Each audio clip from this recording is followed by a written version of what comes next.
Welcome back, everyone. This review is one I've been excited about for a while now. When earlier this year Asus announced a trio of ELMB sync monitors, or extreme low motion blur, I was quite shocked, but happily shocked.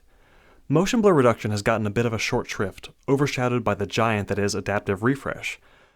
But there's dozens of us out there still chasing that CRT motion clarity. So far it's been either or. Get the benefits of adaptive refresh but still deal with the sample and hold blur, or turn on a blur reduction mode which needs a consistent and fixed frame rate to really benefit, much like a CRT. Asus's ELMB does both at the same time, something I'll cover later. Today I'm reviewing the $430 VG27AQ, a 27-inch Quad HD 165Hz IPS panel with adaptive refresh. Oh, and it's also G-Sync certified. I have no real complaints about the build quality here. Everything is finished in a nice matte plastic. The stand is solid and offers the usual range of height, tilt, and rotation. If I had one nitpick, even though the height can be adjusted right down to the stand, I'd like the monitor to be able to raise a little bit higher than it currently does.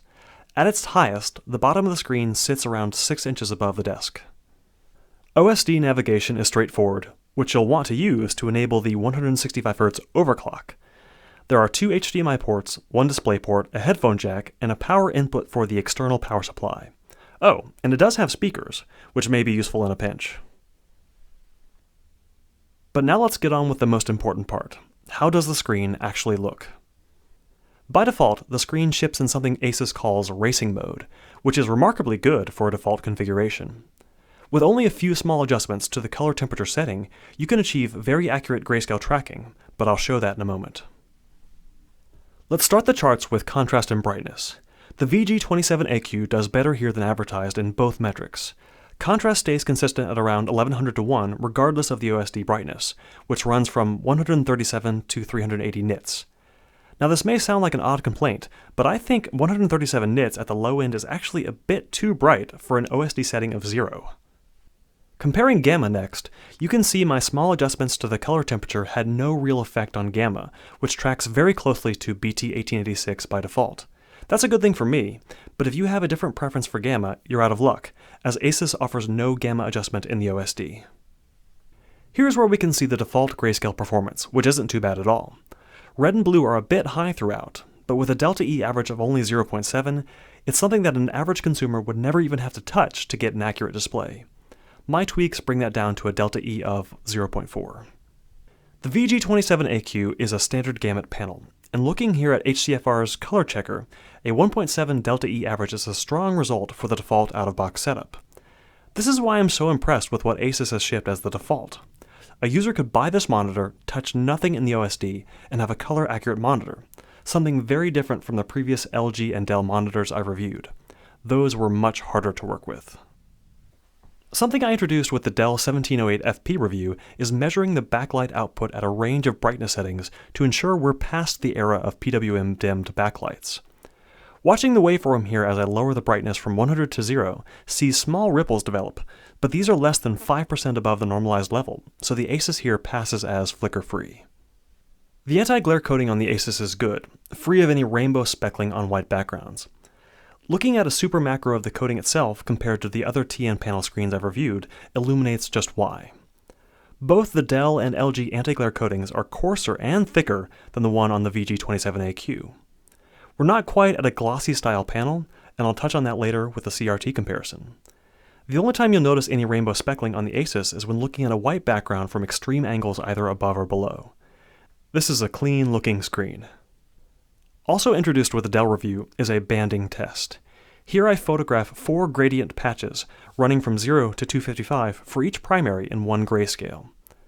No screen I've tested so far has had any issues displaying these gradients smoothly, and I suspect the reason people complain about banding on their LCDs is because of the content they're looking at. I don't want to shame someone, but I have seen someone using this image to complain their display was banding. There's more banding in this JPEG than actual content. This is common with image and video compression algorithms. Low frequency and dark data is tossed away, resulting in severe macro blocking. It happens with streaming content, YouTube, and even in games. Moving on to panel uniformity, I want to give a quick recap of what I'm actually presenting here. The realistic shots are exposed to get as close as I can to what the display looks like to the eye, but these can miss less obvious problems, or problems that would appear only with the OSD brightness cranked all the way to 11. To find those, I present exaggerated shots that are all exposed to middle gray with a dramatic increase in contrast. For this IPS display, I set my camera about 2.5 meters away to prevent IPS glow, which does happen with this panel. White looks good, and I can't notice any splotchiness on full white scenes. The exaggerated white shots do show some funniness going on at the corners, but nothing too bad. Same story with the 50% and 20% shots. Things go a bit south looking at the 5% in black shots. This AU Optronics panel has the same backlight bleed characteristics as the popular Acer XB27AQ, a monitor that has a thread on overclock.net that has over 8,000 posts, most of them complaining about backlight bleed. The bleed gets worse and worse as you increase the backlight brightness, so if you're planning on keeping the Asus at 300 plus nits, it's going to look bad in the dark. This is part of the reason I'd prefer a lower minimum brightness. At 140 nits, it's slightly distracting, but mostly under control. Guys, I'm not sure the technology is there to make a screen without backlight bleed. Viewing angles are much better than the previous two TN panels I've reviewed, but that should come as no surprise for an IPS display. The Asus does darken quite a bit as viewing angles get extreme, but you're not going to notice distracting changes in gamma or colors as your head moves naturally around. From 2 meters back, black viewing angles look pretty okay with minimal IPS glow, but this is deceptive because looking at the screen from a closer vantage, which is where you'll be sitting, reveals the characteristic blue and silver shimmering of an IPS panel. The VG27AQ doesn't look great in the dark. But all LCDs are pretty bad at this, compared to a CRT. Here's a side-by-side comparison of an IPS panel and a CRT. The CRT maintains a gorgeous image even up to 70 degrees off-axis, and black levels stay black. As I switch back and forth between these next sets of images, pay attention to the real anti-reflective coating on the CRT's glass surface, like you get on lenses or eyeglasses. Outside of Apple and LG's OLED screens, most manufacturers seem content with matte anti-glare coatings. I know there are die-hard glossy fans out there, and trust me, I'm sad for all of us. Moving on to the response characteristics of the screen, let's start with input lag. The waterfall plot for the VG27AQ shows a fastest response of just 2.14 milliseconds, which is only 0.63 milliseconds slower than the CRT. That's a good result, totally unnoticeable. As I mentioned in my previous review of the LG 24GM79G, which also has a motion blur reduction mode, I also check the input lag when the display is strobing.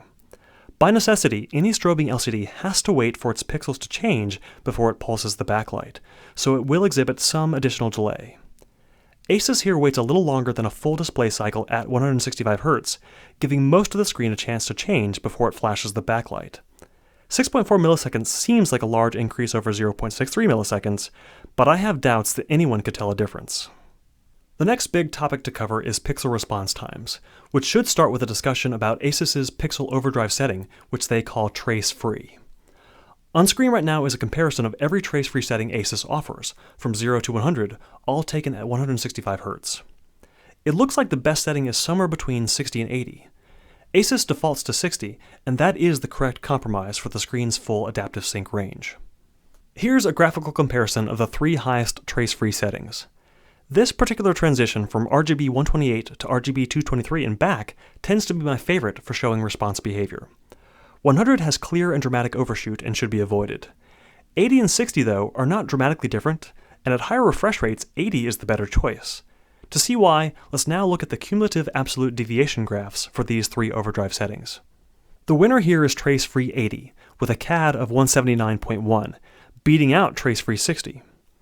So if 80 is the ideal setting at 165 Hz, why did I use 60 for all the testing? Well, at lower refresh rates, especially below 100 Hz, trace-free 80 is much too strong. Even 60 loses out to trace-free 40. For example, at 90 Hz, with trace-free set at 60, I measured a CAD of 230.6. Dropping trace-free down to 40 improves the CAD to 219.3.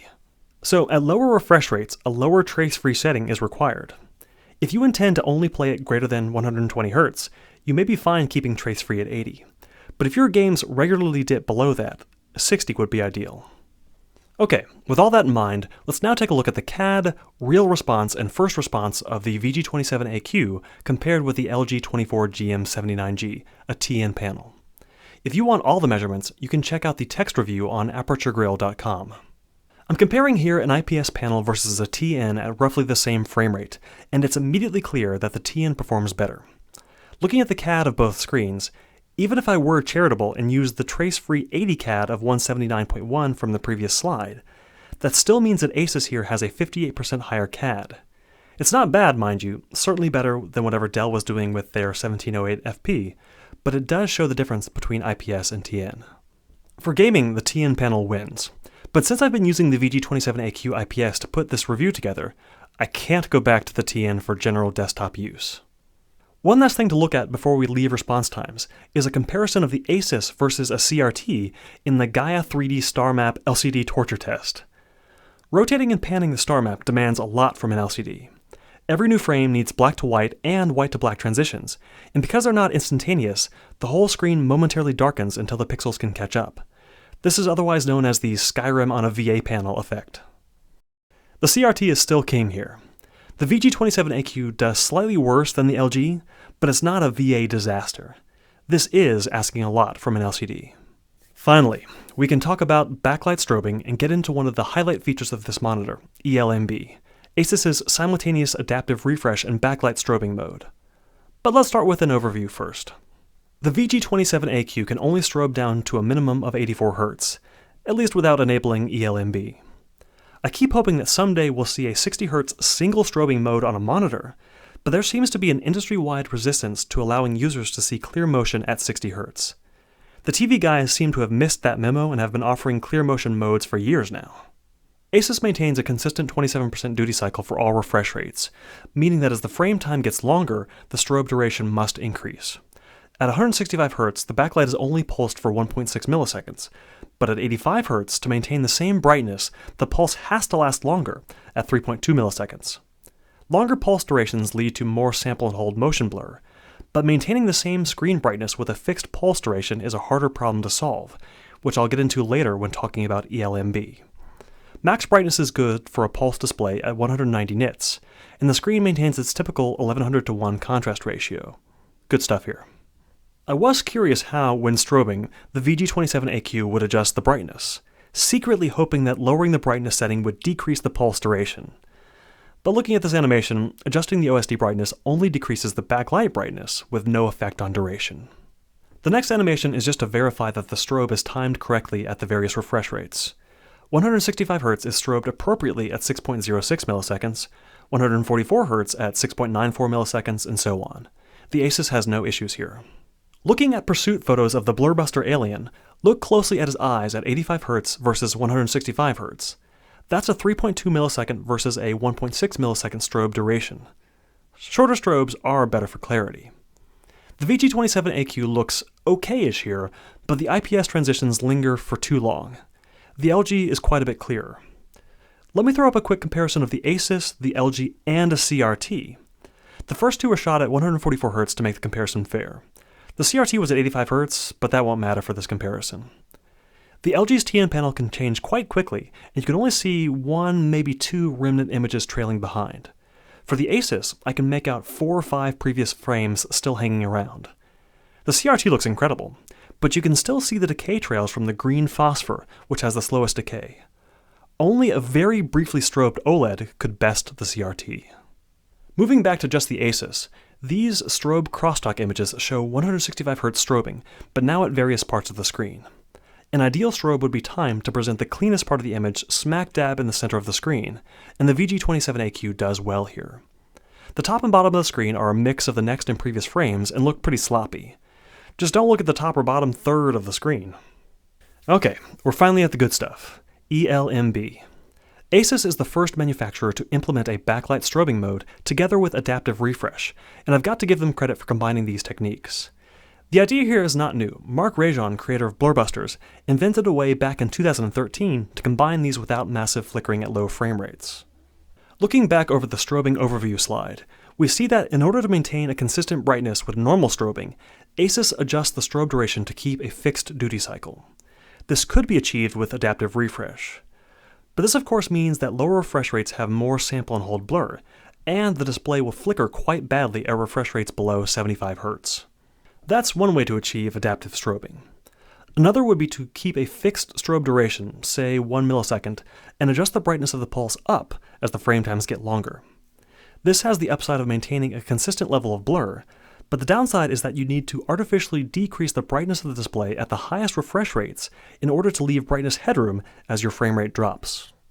Asus, weirdly, went neither of those directions. Instead, we get something that looks like this. To produce these slides, I turned ELMB and Adaptive Sync on simultaneously and measured the backlight response in 10 Hz increments from 160 Hz all the way down to 10 Hz. I'm only presenting 160 Hz to 80 Hz here because, below that, this cycle just repeats, doubling the strobing for each halving of the frame rate. You can see that the VG27AQ keeps a fixed initial pulse of around 2.2 milliseconds, but then as the frame rate starts decreasing, meaning the frame times are going up, in order to maintain the same brightness, they add in a high-frequency PWM flicker starting at around 4.3 milliseconds. Don't worry so much about the high frequency, that's invisible to the eye, but this essentially turns into a double strobe that's happening all the time. And it gets worse at lower refresh rates. Here's a graph at 60 Hz. At 60 Hz, one frame lasts 16.7 milliseconds. Because of that fixed 2.2 millisecond pulse, the strobing is now out of sync with the refresh rate, and it's beginning to quadruple strobe. And now at 30 Hz? Is that octuple strobing? And again, desynced with the frame rate. I said in my previous review of the LG that I think double strobing is worse than no strobing at all, and that still holds true. The first thing I did when I got this monitor was to load up Forza Horizon 4, turn on ELMB Sync, and fly around Edinburgh in a McLaren. But something was wrong. ELMB was functioning, but the telltale double strobing was making my eyes and my brain hurt. This is an odd one. Unlike a marketing buzzword like HDR, adaptive strobing doesn't have the cachet to be something other than a passionate engineer's pet project. That's why it's so surprising to see it implemented so badly here. Definitively then, Asus's ELMB implementation is useless, which makes me very sad. Alright, I didn't mean to end on a sour note, but that covers all my measurements for the VG27AQ. While it is a shame that the ELMB feature isn't useful, a $430 Quad HD IPS 165Hz display that has good calibration and contrast out of the box is not so bad. I'm still overall quite impressed with the display. The response times are good enough, and the fixed refresh rate blur reduction works as intended, something that other gaming monitors lack. For all the charts and graphs, visit the text review at aperturegrill.com. Thanks for watching.